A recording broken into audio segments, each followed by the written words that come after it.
Ladies and gentlemen, welcome back to the TrueLife Podcast. I hope everybody is having a beautiful day. I hope the sun is shining and the birds are singing and the wind is at your back.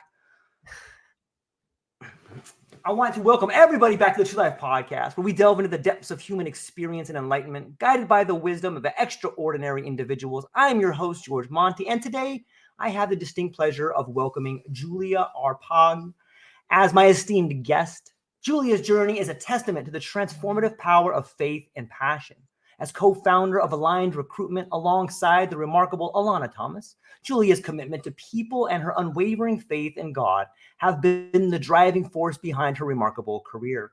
With a career spanning nearly 2 decades in recruitment, Julia's expertise extends far beyond merely filling roles. It's about crafting A-player teams that catalyze peak performance and drive organizational excellence. By day, Julie is immersed in the exhilarating world of high-growth tech companies, shaping top-tier teams and fostering genuine partnerships with clients. By night, she finds solace and joy in the embrace of her loving family, all while advocating fervently for her clients and candidates. Join us as we embark on a profound journey of introspection and enlightenment, guided by Julia's unparalleled authenticity and wisdom. Together, let's explore the intersection of faith, passion, and professional excellence and discover the true essence of what it means to live a purpose-driven life. Julia, thank you for being here today. How are you? Oh my gosh, thank you for having me. That was the most epic intro I've ever gotten. I loved every second of it. Thank you. I'm stoked you're here. You've been doing quite a bit of work and not only helping people, but being very honest about your journey along the way. And I was kind of hoping we could explore that a little bit before we explore what you're doing. Maybe you could just give people a background on the journey and some of the trials and tribulations and victories that you've had. Oh my gosh, I would love to. Yeah. So the crazy backstory on me. I, like you said, have worked in recruitment for a long time. And then just 9 months ago, when I was 5 weeks postpartum with my youngest son, my former company laid me off. So I had to make some choices real quick. So the good news is I was very, very fortunate that I got several job offers right away. So for me, it was more a question of which opportunity do I take than, oh crap, I don't have any opportunities. So that's why I decided to co-found Aligned Recruitment with Alanna Thomas, who you mentioned earlier. One of those offers was from her asking me to come on board here. And that was basically a way to say yes to all the job offers because a lot of them became clients of ours right away. So we hit the ground running 9 months ago and have never looked back. It's amazing to me. Was there a moment when that happened? You're talking shortly after postpartum, and you have a lot of people's identity is wrapped up in what they do. Was there a moment for you where there was like a little bit of an identity crisis? Like, oh man, this happened to me now. I can't believe this. What about my relationships? Who am I? Was there any of that happened? To be honest, no. And you referenced this in your intro. My faith in God is very much foundational for me. So my identity is actually that I'm a Christian. So to be honest, I wasn't even upset. I know that sounds crazy, but I was like, oh, great. Okay, we'll do something else then. I really wasn't. It was, I kind of had this crazy piece about it. I think it's imperative to have that, and it's, but I also think it speaks volumes, and it can be life-changing for people when they lose a job or when they're looking for a new job. Have you noticed some of that questioning happening in maybe the people that you're helping? Oh, absolutely. And it's funny. So I'm here in Atlanta and I'm part of a tech founder community up at Atlanta Tech Village. We meet together. So we actually just had lunch there today. And a lot of the founders there had similar catalysts. Either they were laid off or there was some huge shift in their company that they no longer resonated with. So yes, I think becoming an entrepreneur has a lot to do with there's something in the corporate world that happens that you just cannot abide, or maybe it wasn't a choice, like in my case, and you get laid off or fired. And you just make some lemonade out of those lemons. So yeah, to answer your question, I do talk to a lot of candidates who are on a journey of introspection. Like, okay, this unexpected thing happened. What do I do now? What's my next step? And I love that. I very much recommend career coaching to any and all of my candidates who are kind of unsure, because I'm a recruiter, right? Like I pair candidates with opportunities. But if you don't know what opportunities you want, I do think you should take a step back and do that self-analysis before you jump into the job market. I'm so stoked to hear that. on some levels, you could look at scripture, and whether it's biblical scripture or some people turn more to Eastern philosophy or the room or like, some poets like Rumi or perhaps different religions. But I think there's something to be said in scripture or books like the story of Job or, losing everything is a test to find if you're worth anything. And, I think that there's a certain power, and people on some level, I think you should be proud of being fired. If you stood up for what you believed in and you did the right thing, like that should be a badge of honor. Like, hey, congratulations, you stood up for something. You know what? Come right over here. I got something for you. Is that too crazy? Yeah. What do you think? It's crazy, but I see what you're coming from. There's all these different reasons you get fired, right? So if you got fired because, you stood up for something you believe in, you took a stance, your integrity wouldn't allow you to go along with something that was inappropriate. Yes, that is a badge of honor. I'll be honest. I talked to some candidates who got fired because they were underperforming. Like they weren't doing the job they were hired for. So in that case, I wouldn't say it's a badge of honor, but that's a good point. It really could be either way. Yeah. Well, I'm just curious. It seems to me, I've talked to some people in the tech startup, and there seems to be a few lines that connect to some of the things you're talking about. One is faith. Like you have to have almost an eternal optimism in founding something or believing in something when no one else will. And I think that there's a streak of rebellion. Like, no, I'm doing it the way I want to do it. And this is the right 100%. Way. And here's the reason why, right? Yeah. Every single founder I talk to has a massive streak of rebellion. Massive. It's not slight. It's in there. It's intense. Yes. Yeah. Yep. What do you attribute? Like, is that something, a streak that you have in yourself? Are you a little bit on the rebellious side? Oh, I've always had a problem with authority. It's bad. Not that I've ever been to prison. Let me be clear. Right. It's not that level.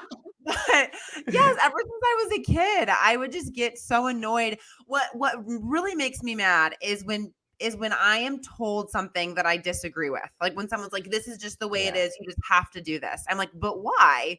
And if there's not a good reason, or if I don't respect the person who's telling me that that's what I have to do, I have a really hard time submitting to that authority. Like, for example, I got fired from a job way back in 2018, I want to say. My boss, we had that relationship. Like she would tell me to do something and I would be like, great, no problem. And then I would do it and she wouldn't like the way I had done it.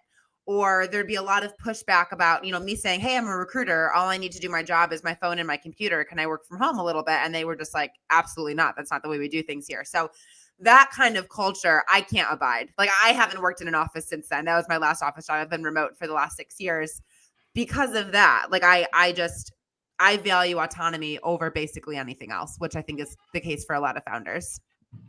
Yeah, I would agree. And I think it brings up this question of alignment. People seem to succeed in places where they're aligned at. Maybe you could speak to this idea of people being aligned. Yeah, no, I love that. So that's actually why we named Aligned Recruitment. Aligned Recruitment. Imagine that. Because we do very much believe in that. Like it's easy to just chuck someone into a job. Yeah. It's way harder to actually find alignment between a company and a leader and an employee. That is so much harder. And then for my co-founder and I, as we started this business, we're both Christian. So our faith was a huge part of that. And we're both young moms. Our family is a huge part of why we do what we do, wanting to provide for them, wanting to build a life that we believe in and are passionate about. So I very much believe in whole life integration and alignment across every single category. When I think of recruitment, I think of behavior analysis. Yeah. You have to be able to really read people in a way that is beyond a one-sheeter or a resume. Like you have to be able to listen to people's words, have some visual fluency, understand goals and ambitions. And if you could speak to your ability, like how have you refined those goals how have you refined those particular abilities in yourself to find and match people to the right people? It's an important thing. Yes, no, that's such a good question. So as a recruiter, you definitely should be listening more than you're talking.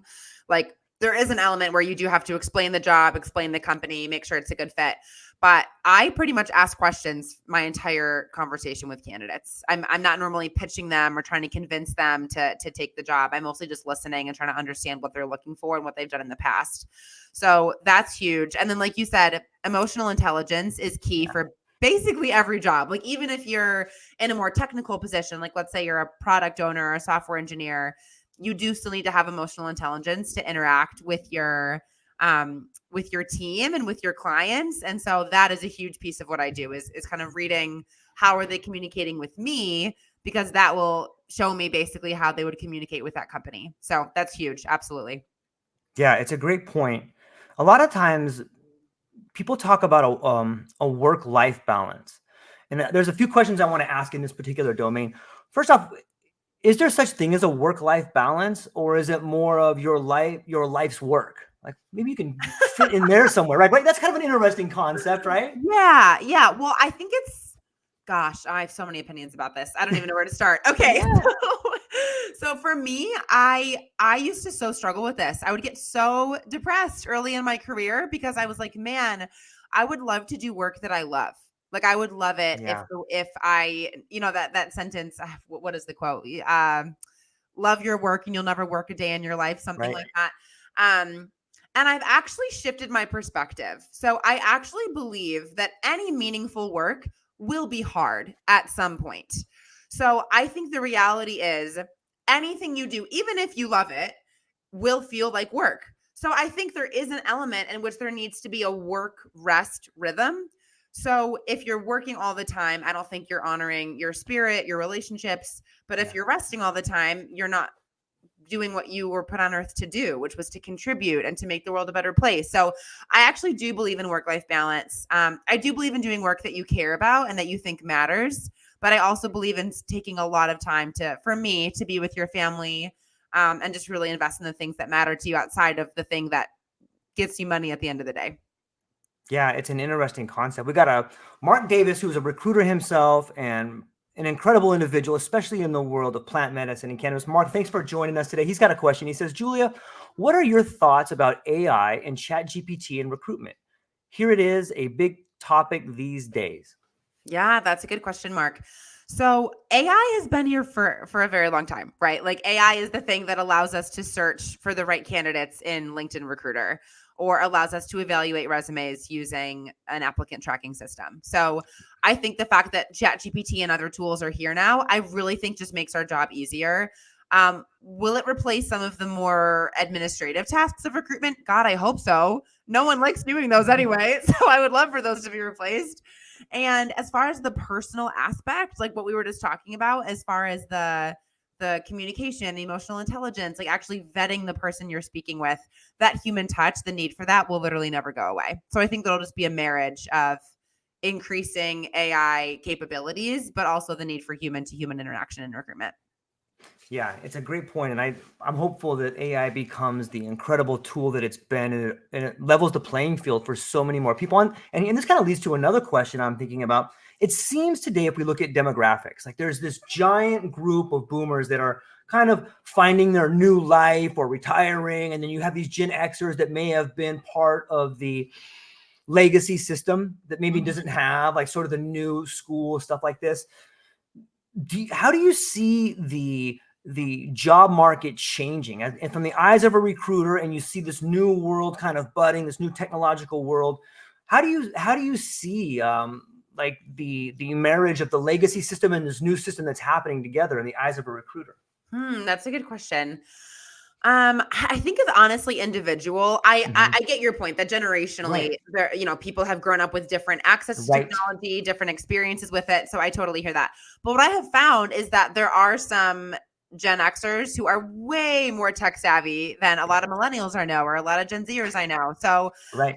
at some point, it's kind of a decision that you make, right? Like I hired an executive coach when I first started Aligned Recruitment, and God, she'll kill me. Either a Gen Xer or a boomer. I don't even know. One of those two. Right. But she has made herself very tech savvy. Like when she Yep. first started her first recruitment business 25 years ago, the way that she grew it is completely different from how she grows it now, but she's learned and adapted.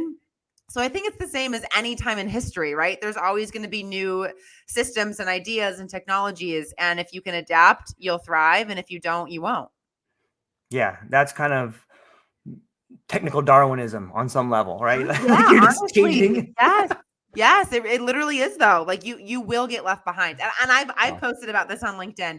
I'm the first to admit I'm a late joiner to basically anything technical. Like I didn't get my first iPhone until 2012, right? And they'd been out for almost 10 years at that point. So I'm all for not just jumping on every tech bandwagon just because it's popular, just because you think you should. I think technology actually has taken a lot away from us.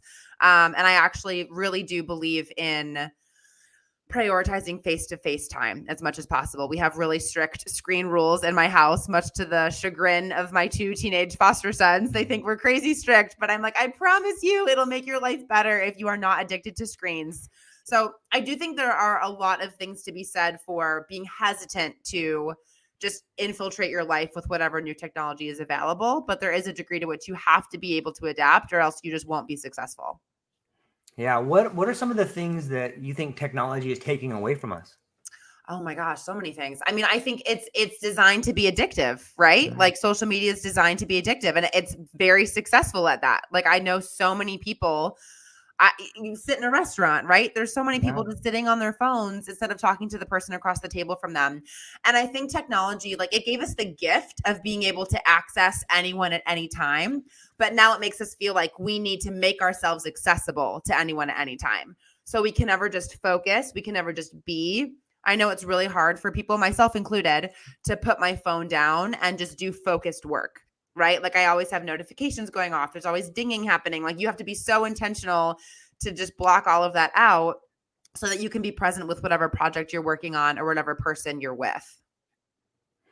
Yeah, it's a great point.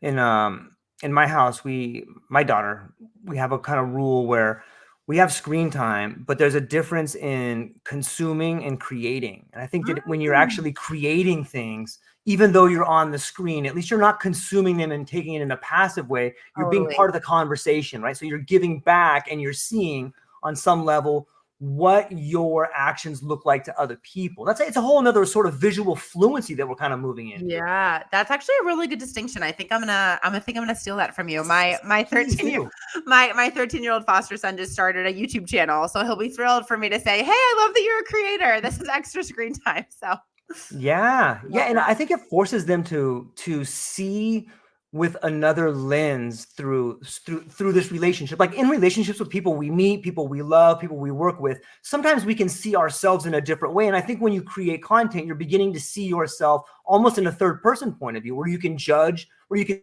see yourself without judgment on some level. It's an interesting concept. Is that Yeah. what's your take on that? What do you think? I totally resonate with that. I think that's fair to say. And I do think as far as the communication options that Right. technology has given us, I'm all for it. Like the fact that you and I are talking right now is thanks to technology, Yeah. right? Like you're in Hawaii, I'm in Atlanta.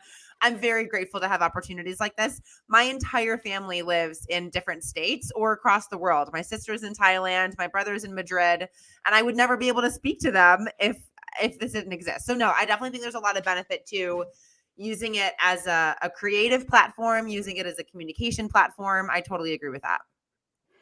With Congratulations on having your family on so many cool places. It seems like that opens up so many doors, not only to culture and ideas, but also potential, work environments. Is that something that you have noticed in recruiting, is that you have a much wider field to choose from? Maybe you can have digital nomads, or you can have people from different countries or states that can apply for jobs all around the world. Is that something that you've noticed in the world of recruitment? Yeah. So my clients who are open to working with remote candidates, they have a much bigger pool to choose from than my clients who are like, no, they need to be based in this city or this area. There are still some companies where their work is still physical, right? Like it does need to happen in a physical place. So I do get the need for in-person work and people who work from that actual office. But yeah, there's a way bigger candidate pool if you can pull from the whole world versus one little town, for sure. Is there a difference in the way in which, say, like a tech company in Madrid is looking for qualifications versus a tech company in Atlanta? Oh, that's such a good question. I wish I could answer it. All of my companies are based in the US, so I have no idea. But if anyone listening is in Madrid, please tell us about the tech environment in Madrid. I'd be very curious to hear about it. I've noticed a few sort of changes that I've seen happening, and I'm curious to get your take on them. One of them is that people leaving the workforce, maybe for say someone's worked in the workforce 10, 15 years, some companies are beginning to see that as equivalent to like a bachelor's, or people that have been in the workforce for 30 years, looking at that as an equivalent or a master. Sometimes when you look at the different job descriptions, they're saying, do you have a bachelor's or equivalent? And some companies are beginning to use you have 10 years of lived experience as a mentor instructor at a Fortune 500 company. That's pretty much a communications degree. Come on over here. Are you noticing that too, and finding individuals in that same sort of aspect? Yes. Most of my clients do not require any kind of Mm-hmm. degree or that you went to any specific school, which I think is fantastic. Right. Me too. I love that we're moving in the direction where college really is optional. Obviously not for all jobs, but especially in tech. I mean, I think it's amazing that all of these boot camps are popping up where you can, in 6 months, you can learn how to be a software developer or work in software sales. I think that's incredible. And I love the opportunity, kind of like leveling the playing field that's happening right now. Yeah, I think it speaks to this idea of lived experience and AI and all these things coming together that do level the playing field, and they make it more competitive. They make it richer. They make it more distinct. If you could speak to that a little bit more. Yeah, no, I think that's amazing. So I went to college, full disclosure, and to me it was always kind of like the only option. Like it never would have occurred to me not to go. All of my siblings went. My parents both have master's degrees. It wasn't like there was pressure. It was more just like, well, what else would you do? Mm-hmm. So I just love that now that's not necessarily the case. Like if you're not a strong student, or B, if you just don't want to be in school for longer, you don't have to be. Like, I like that you have more choices. And I mean, to kind of speak to your point about, do you need to have the lived experience, quote unquote? I've even seen some flexibility with that. Like, I think that's a best practice, is when you can hire, like, yes, your candidate typically does have to have some technical aptitudes and experiences, but whenever you can kind of flex on some requirements to find the person who's going to be the right fit for your specific company and your culture, I think that's when you're the most competitive as a company.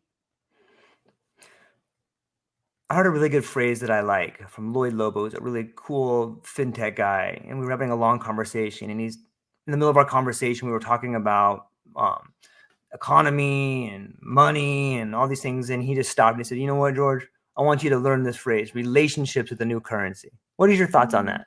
Oh my gosh, I love that. I couldn't agree with that more. What did you think of that when he said that? I had to pause for a minute, and I just took it all in, and I was like, hasn't it? It's kind of always been that way. I was going to say, the one thing I disagree with is the new currency. I think we're the eternal currency.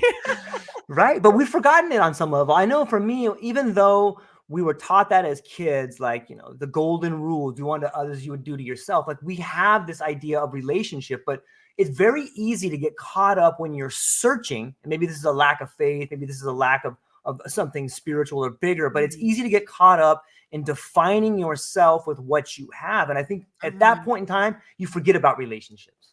I think that's totally fair.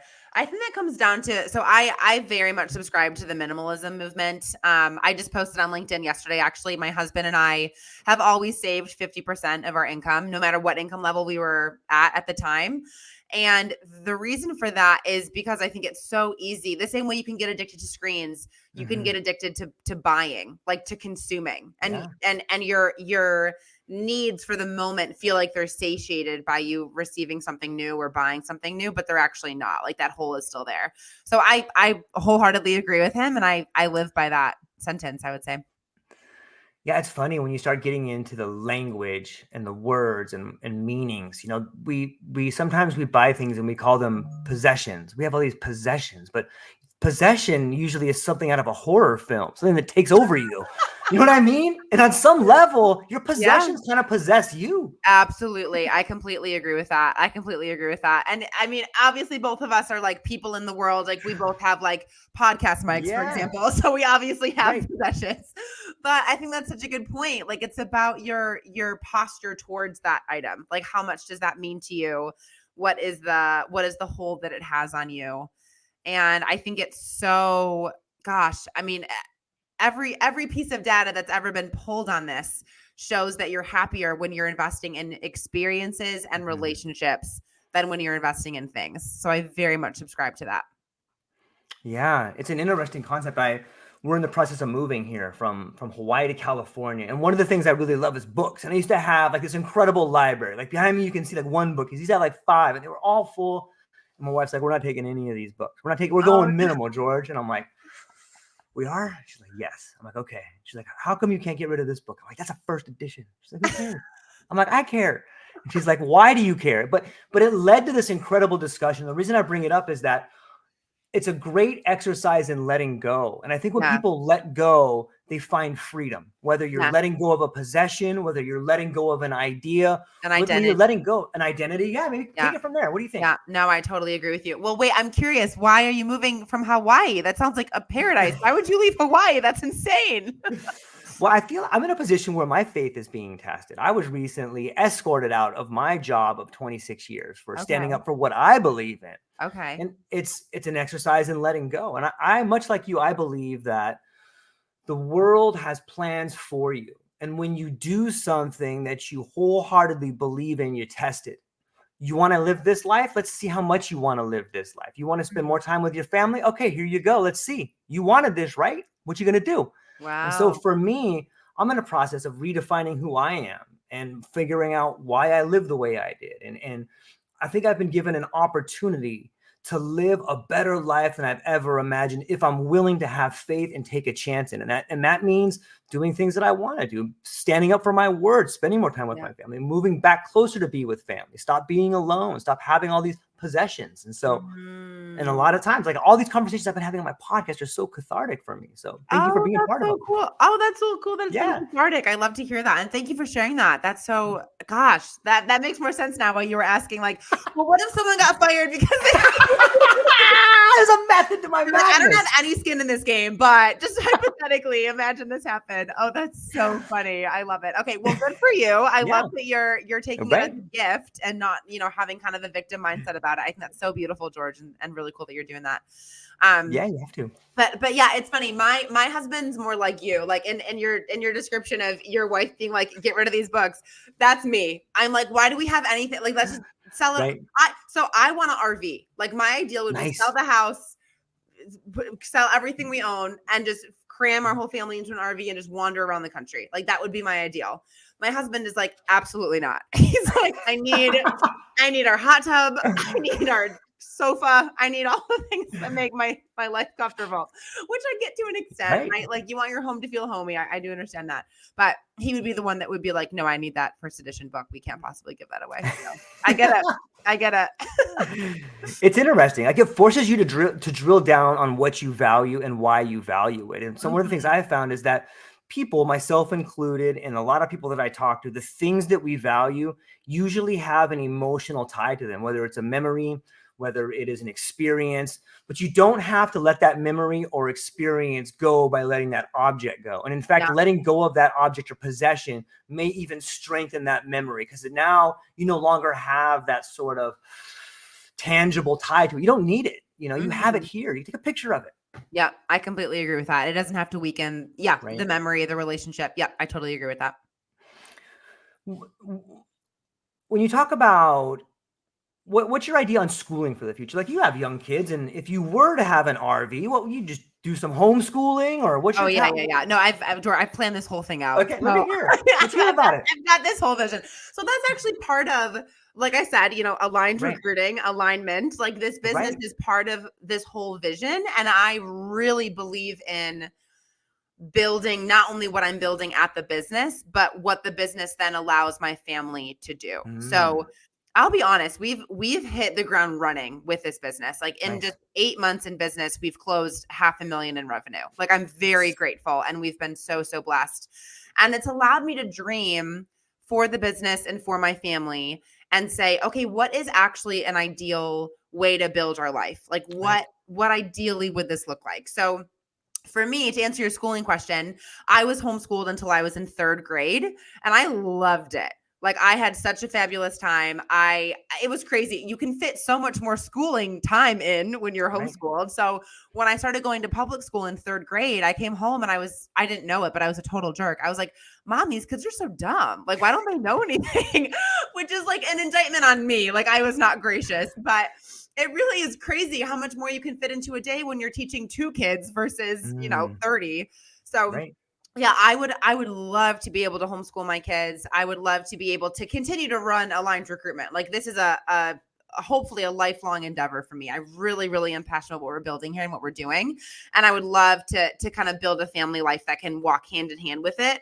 And I have the flexibility to do it remotely, to support my clients and my team, and to be there with my family. So that's my ideal. I will say I have 2 foster sons and they're in 8th grade, and they would kill me if I pulled them out of school and shoved them in an RV. They would say, no, ma'am. So our plan is to graduate them from high school and then maybe revisit this dream. So it's fascinating to think about the way in which education is done through different families. Like, in your opinion, are the parents the best teachers?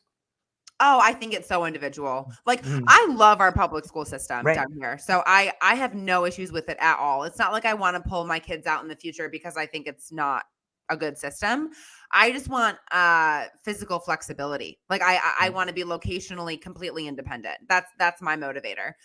So no, I would actually say the best teachers for the kids are the best teachers for the kids. Like, is it, in your specific family, is it the parent? Is it the teacher? Is it some kind of homeschool pod, like what happened back during COVID, where like neighborhoods would get together and their kids would all be taught by a tutor?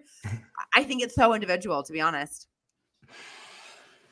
It's fascinating to me to think about the way in which education can happen and is happening. And it's sort of like language, the same way our language changes on a daily basis. You know, like different words are defined differently now. So too is education. And with education comes dreams.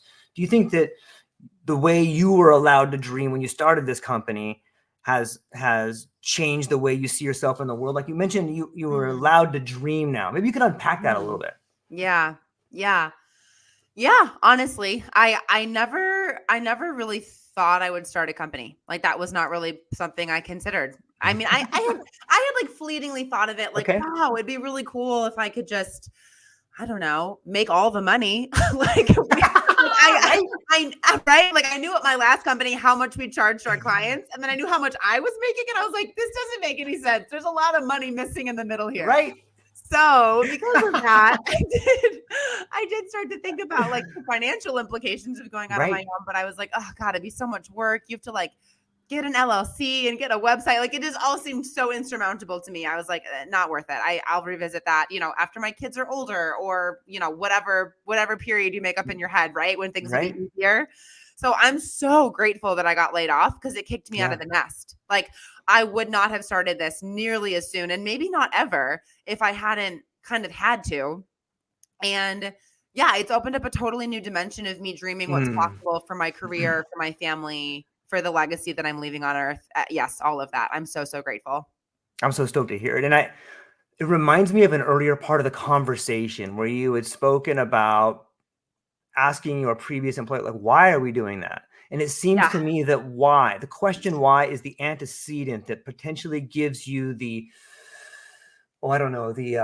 power or the initiative or the drive or the beginning. Maybe the question why is the antecedent to the dream, which is the power that allowed you to start your own company. What do you think about that? Oh, I definitely think that's true. Like I said, I mean, just in my last role where I got laid off from, again, looking at our finances, where I was like, why are we charging clients that much? But this is what my salary is. Like, why are we doing that?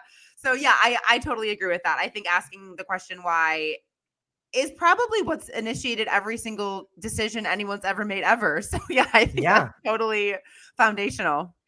Can we tie that into your faith? Like when you look back now and you go, man, I started asking these questions, why? And then I started asking, why not me? Do you see that as a plan for like, hey, maybe there's a plan for me. Maybe this is laid out in a way. Oh, that's funny. So my theology is unique in the Christian realm, and that I actually, well, maybe not other Christians believe this too, but I very specifically hold, in one hand, God is completely in control, like 100%, like predeterminate everything.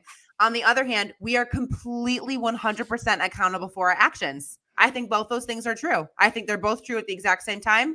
I know it sounds paradoxical, but from reading scripture and from living my life, I see no other explanation for what does or doesn't happen. Like because I could have gone any direction. I could have taken one of those 6 job offers, right? And I could have been like, oh, okay, well, this is a fine life too. Like, thank you, you know, whoever employer, for giving me this opportunity. And so the fact that I decided to take this route, I think that God's hand is over it. And I think he's given our business a ton of favor. But I think he would give any decision I made favor as long as I'm walking with him. That is honestly what I believe about life in Christ. I love it. It brings up there's another word that I have been hearing a lot and I've been toying with, and it's this idea of dimensions. Like you live in a different dimension than you did 5 years ago. Maybe you can see when you dream, you see in a different dimension. And I'm wondering if you could just play along with me for a little bit and help me think about dimensions. Let's talk about dimensions for a little bit. Yeah. Does everybody have an opportunity? Yeah. Yes. So I've heard it said, I'm assuming you do like affirmations and meditation, yeah, all and of them like that. Right. All of it. Yeah. So I really like the word vibration. Like you vibrate at a higher frequency or a lower frequency. So I've been listening to the Ed Milet podcast recently, and he talks a lot about vibrations, and he talks about specifically as you level up and as your vibration grows onto a higher and higher frequency, it's going to be alienating to the people who knew you at a lower frequency. Like they're used to you being a certain person and having a certain ethos and identity. And even though your core self is still the same, you are leveling up as a human, as a person, as a being. And so, yes, there is definitely a shift and a change. And to use your language, a totally new dimension that you exist in. I love it. It's fascinating to see.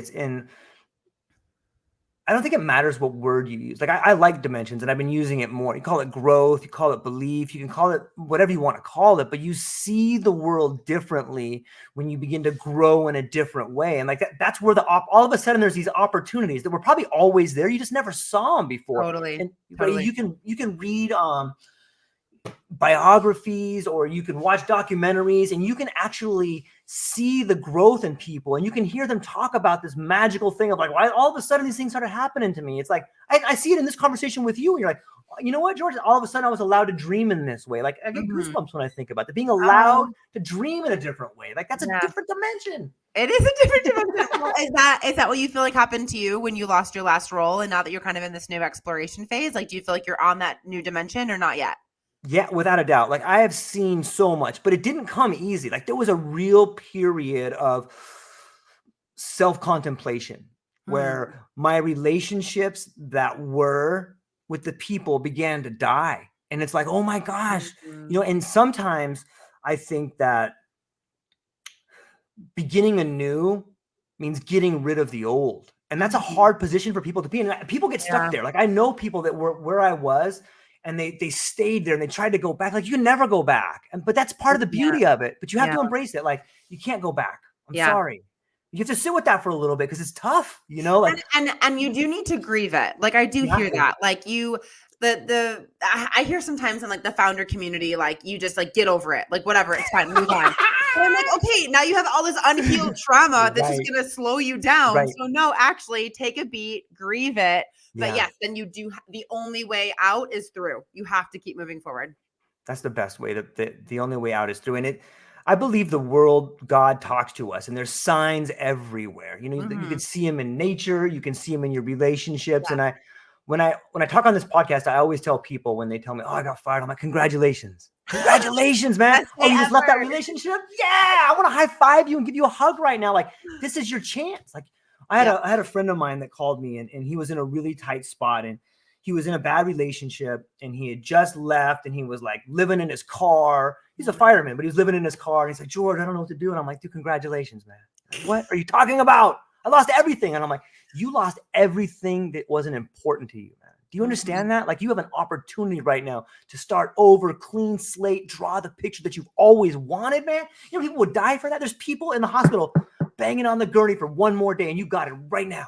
Like, I feel like that's all of our lives if we're willing to see it that way. And it's different dimensions, Julia. I'm with you. I'm totally with you. I completely agree. I'm here for it. Let's talk a little bit more about relationships and finding the right fit for people. Do you look back on your lived experience to help people be aligned in the recruitment business?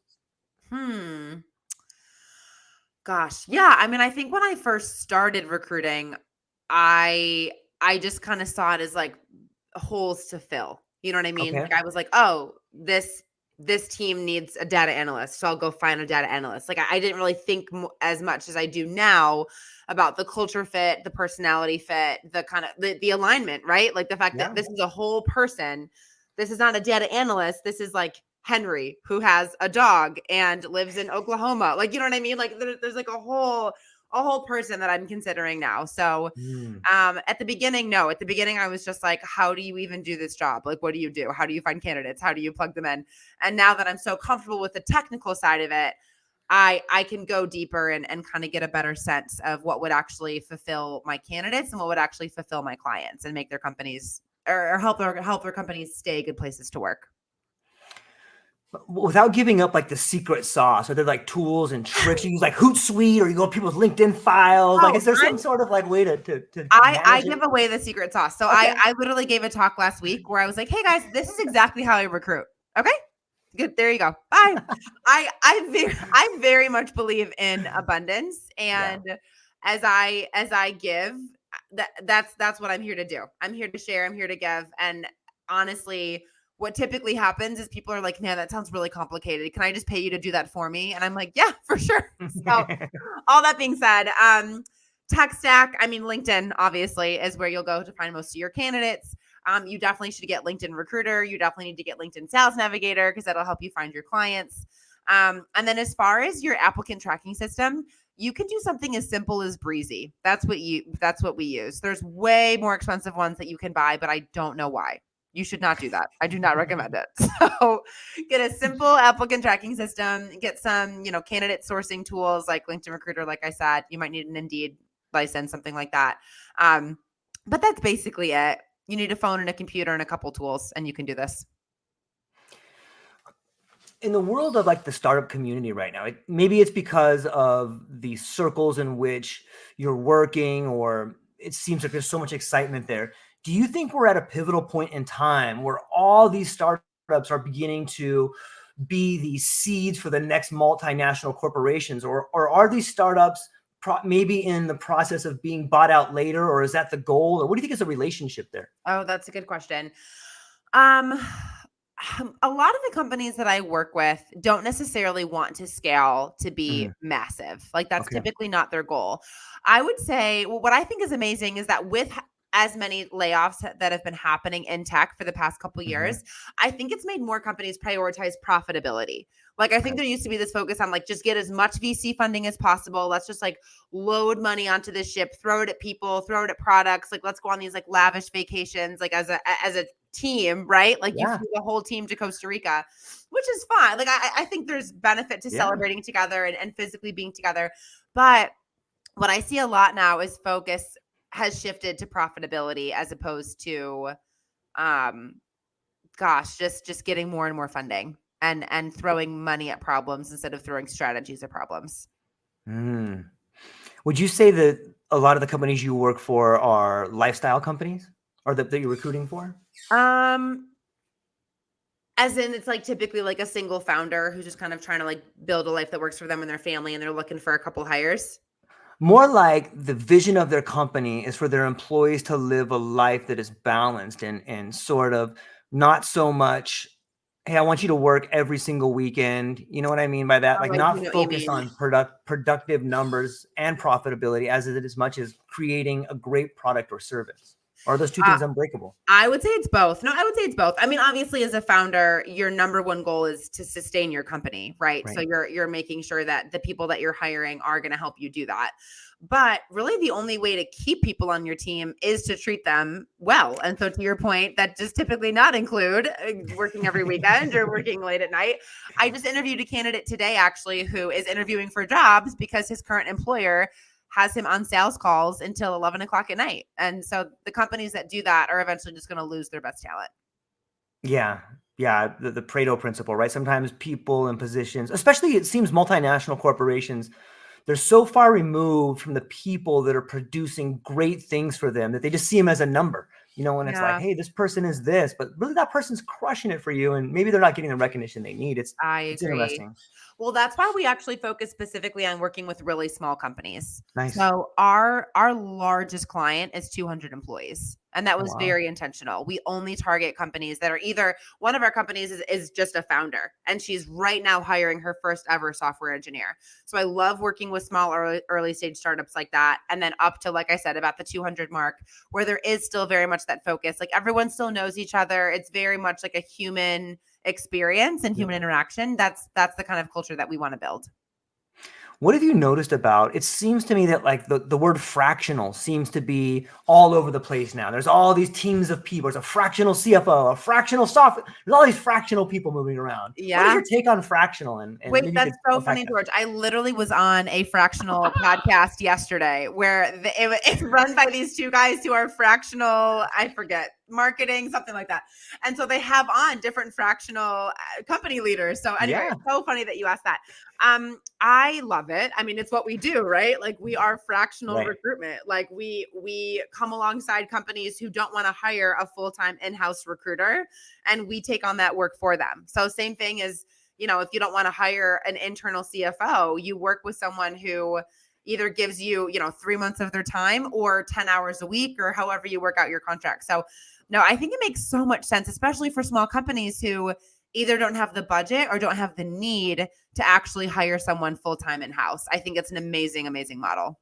Yeah. And I think what is your take on the way fractional leadership works with existing relationships in businesses in your experience? Yeah, that's a good question. So to really function at a high level, it needs to be integrated.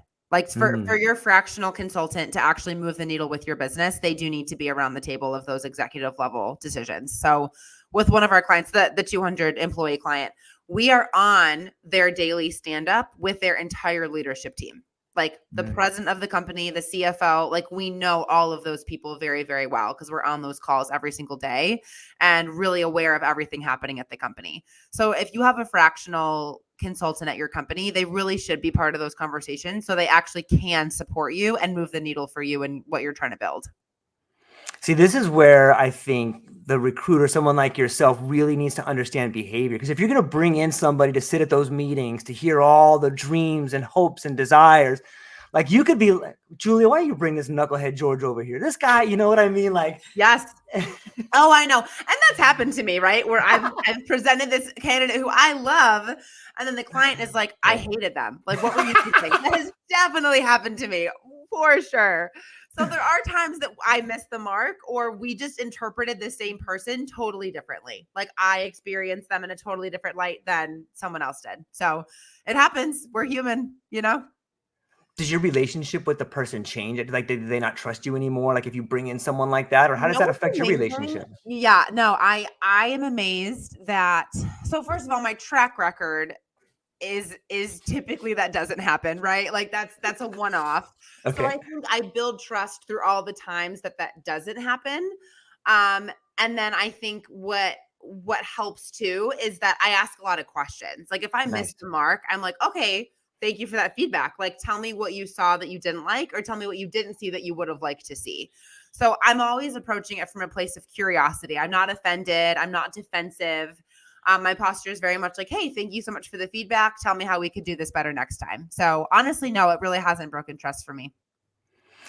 Are the questions that you ask the candidates like the same questions you ask yourself? It sounds a lot like that's your thought process. Like that's your inner dialogue. Like if something happens, like that's like, Julia, you did this. Like are those is your inner dialogue that you ask and treat yourself the same way in which you ask the questions to potential clients or people coming in? That's a good question. Are you asking if I'm gentle with myself or if I'm a jerk to myself? Basically your question. Yes, I am.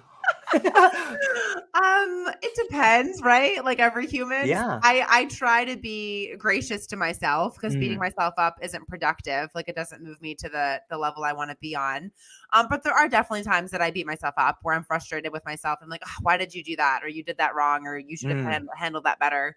So that's the inner dialogue that's not productive. It's not helpful. It doesn't actually accomplish what I want it to. So I try to correct it and to be heavier on the grace. Yeah, we all do that. I know that I struggle with that as well. If I make a mistake, especially if you have a family and you do something that affects your family, that can be something that really weighs you down. But you have to find a way to answer that. And it's very easily, I think, people that have inner dialogue to have like a negative feedback loop. Or what, maybe you could share some tips or tricks that you do when you find yourself in a situation that is maybe, whether it's prayer or whether it's journaling, or maybe you take an ayahuasca trip with the family, like what are some things that you do to like help Easy. yourself I get just back? load up all 4 boys and we Get in the jet RV. across. It's so easy. Yeah, no problem. I love that. So for me, yes, I'm one of those crazy people who wakes up at 4:30 every single morning because I need that alone time. I need to pray. I need to journal. I need to read the Bible. That is absolutely a must for me. My youngest is still really little. He's just 9 months old. So there's some mornings I don't wake up because he was up a lot the night before, whatever the case may be. But as a rule, I typically am up early so I can make sure I get that time, because it helps me like proactively be in a more positive, grace-filled mindset, as opposed to like reactively going into my day where like I'm up, the kids are up, like we already got to move. There's no time for contemplation or kind of setting the level that I want to operate at that day. But then if it does happen, like if I do something that I regretted or spoke in a way that I didn't want to, or did something I didn't want to do, what helps me in the moment is, honestly, I'm an external processor. So my husband is my absolute best friend. So he is such a great confidant. I tell him everything. And he's a very, very helpful sounding board. So that's something I would honestly recommend to your audience, like finding that best friend, that spouse, that partner that you can kind of process with. Yeah. Thanks for sharing. I know it's kind of a personal question. I appreciate you saying and I coming keep it forth and super. helping people. We're on the level. We're good. I know, We're good. we are. Yeah. It's interesting when you talk about partners, how imperative it is to have a partner with whom you can share and trust and understand and move forward together. Like shared goals and shared sacrifice are the foundation of any sort of winning relationship. Maybe you could speak to the ideas of sacrifice and shared goals. Oh, I would love to. Yeah. My husband and I very much feel like we're on mission together. That is very much the ethos of our marriage. We were crazy people who got engaged after knowing each other for 6 months. And then we got married 6 months later. And here we are. We're doing okay. So I feel good about it. But we've been married for almost 10 years. And we have, like I mentioned, we have our 2 young sons. And then we also have our 2 foster sons. And that was a big shift in our marriage when we decided to become foster parents, because it's the hardest thing I've ever done, far and away, way harder than starting a company. Oh yeah, way harder. So that was amazing to be partnered with someone who saw the same vision, who said, hey, there are millions of kids who don't have safe homes. What can we do about that? And the fact that we both cared about that, and then we both were passionate enough to do something about it, was kind of the catalyst for this new kind of season of our marriage, where it is such a missional journey that we're on together. So that as things have progressed in our careers, we've maintained that mindset. Like, we're in this together. We're each other's partners. We're cheering for one another. We're on mission together. We have the same vision for our family. So that's been huge. It's awesome. I love that you did that.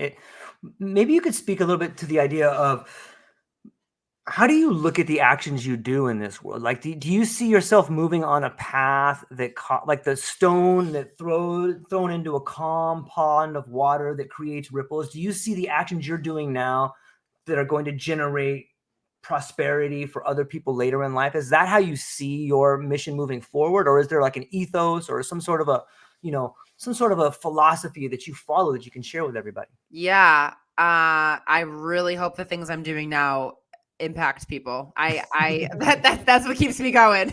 I'm like, hopefully this will be worth it. Right. I do feel very strongly about breaking generational patterns. I feel very strongly about bringing hope and restoration to families that have historically not experienced it, right? Like our foster sons, their mom was in foster care. Well, it makes sense that her kids went into foster care, right? So to be part of breaking that chain, I feel very strongly about. And then, creating what will hopefully be generations of success and prosperity for my family is also something that I'm really hoping to build and really feeling passionate about. And that's what I love about recruiting in tech too, is that tech is typically very high paying. So I'm changing the lives of the people that I'm recruiting. I'm giving their family a new story and giving their family a new dream of what could be possible. So again, alignment, it's all connected. Yeah. It's all connected. Yeah, you take it even one step further and you can say that tech changes the life of everybody and makes can totally change generational trauma or patterns for everybody else by leveling the playing field, which we talked about earlier. In some ways, it's just these ripples that come off that stone. It's amazing. It's amazing to think of. Yeah. Julia, we're coming up on an hour right here, and it's flown by so fast. You're amazing to talk to. I really appreciate you coming on here and, being really forthright and talking about some personal issues and some goals and some dreams. But before I let you go, where can people find you? What do you have coming up and what are you excited about? Oh, thank you for asking. So people can find me on our website, alignedrecruitment.com. You can email me at julia@alignedrecruitment.com. And I'm on LinkedIn. Obviously, I'm a recruiter, so I'm on LinkedIn all the time. I'm actually the only Julia Arpag on Recruiter, on LinkedIn, so you'll be able to find me there. And then, what am I looking forward to? I love that question. So, like I mentioned, we've hit $500,000 in revenue, and I'm cautiously optimistic that we'll be at $1 million before the end of the year. So, I really feel strongly about what we're building here and the fact that we are very intentional, people motivated recruiters, and we're not just people that are in it for the commission check. I think the reason we've been successful is because people can see our authenticity. So that's what I'm looking forward to. I think those are your questions, right? Did I answer them right? Yeah, you answered them all perfect. And shout out to Thomas Hutchison, who says, awesome discussion. It's going to be tough. It's got to be tough working with high emotions and lots of different energies, but I think you do it well. So thank you. And thank you, Thomas, for commenting. Yes, it's tough, but so rewarding and so fun. I wouldn't do anything else. Okay, well, hang on briefly afterwards, Julia. I just want to talk to you briefly afterwards. But to everybody who hung out with us today, I hope you have a beautiful day. I hope you realize your life is a miracle and that you can live in another dimension if you're willing to take the chances. And life is beautiful. Go out there and have a beautiful day. That's all we got, ladies and gentlemen. Aloha.